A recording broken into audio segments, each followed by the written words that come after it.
ہمارے ساتھ زمانے کا امیر بھی ہے.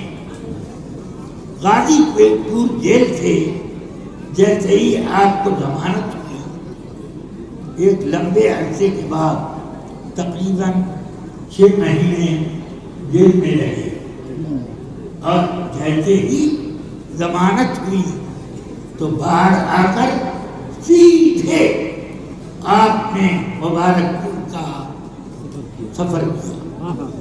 ہم لوگوں کی گھنٹی چل رہی تھی حافظ ملت کے یہاں، اور اسی گھنٹی میں یہ پہنچا.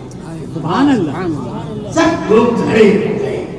خود حافظ ملت بھی اور اپنی مسند پر آپ کو جگہ دی وہ نہ آ رہے تھے، تو حافظ ملت دیکھنے میں دبلے پتلے تھے مگر قوت بے پناہ تھی.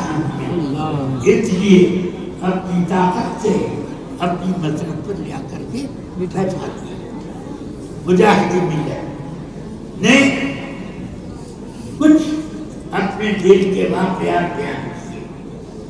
ان میں سے یہ ایک واقعہ میں بتاتا ہوں، اس کو آپ سنیں اور یہ سوچیں کہ ہم کہاں ہیں اور مجاہد ملت کہاں ہیں. فرماتے ہیں مجھے جیل میں کچھ خوراک کی بدپرہیزی کی وجہ سے پیشاب کے ساتھ خون آنا شروع ہو گیا. ڈاکٹر نے علاج کیا مگر وہ روک رہا تھا. میں نے کہا ایسے تم سے رکے گا؟ سنو، یہ اس کا نسخہ الگ ہے. پھر فرمایا کہ اللہ تعالی نے بغیر دوا کے مجھے شفا دی.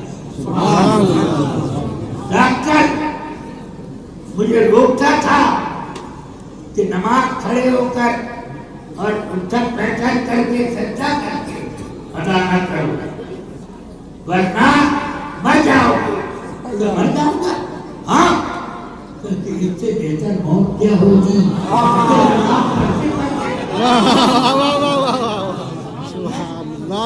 اس سے بہتر موت کیا ہوگی. ارے میاں، ہم لوگ سب ان کے سامنے کچھ نہیں ہیں، ننگے ہیں. اگر کوئی شاہی لباس میں ہے تو وہ مجاہد ملت. اللہ تبارک و تعالی ان کے فضل و کرم سے ہم سب کو نوازے. آمین. ہم سب کو نوازے. ہم سب کو نوازے. اللہ تعالی نے ان کو بڑے مراتب عطا کیے تھے.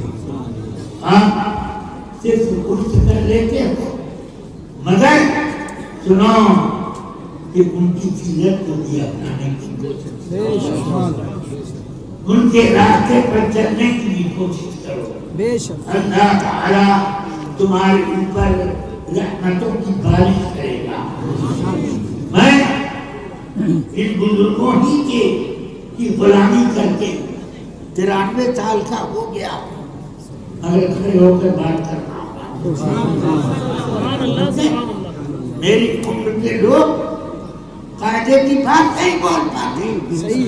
میری عمر کے لوگ دوسروں کے محتاج ہوتے ہیں، اٹھنے بیٹھنے ہیں، اور میں الحمدللہ اپنی اسی اسٹک پر سہارا بنا کر میں کھڑا ہوا ہوں. اور یہ نہ رہے تب بھی میں ایسے ہی کھڑا رہوں. اگر کچھ اپنی کمزوری کا اظہار کرنے کے لیے تو کچھ کیا بات ہے. اللہ تبارک و تعالی آپ سب لوگوں کو حضور مجاہد ملت اور ان کے بزرگوں کی نگاہ کرم سے خوب خوب فیضیاب کرے. آمین. نہ صرف آپ کو مجھے خاص طور سے اللہ تعالی کرم فرمائے آپ سب پر. میں آپ سب کو اس بات کی تحقیق اور داد دیتا ہوں، داد و تحقیق دیتا ہوں کہ آپ حضور مجاہد ملت کے عرف میں آ کر کچھ اپنا وقت ان کی بارگاہ میں خرچ کر رہے ہو۔ اس کا صلہ جو اللہ نے تمہارے لیے لکھا ہے تم نہیں جانتے، ہم اس کو سمجھتے ہیں۔ اللہ تبارک و تعالی آپ سب کو خیر و برکت سے مالا مال فرمائے اور مجھے بھی اپنی بارگاہ سے محروم نہ رکھے۔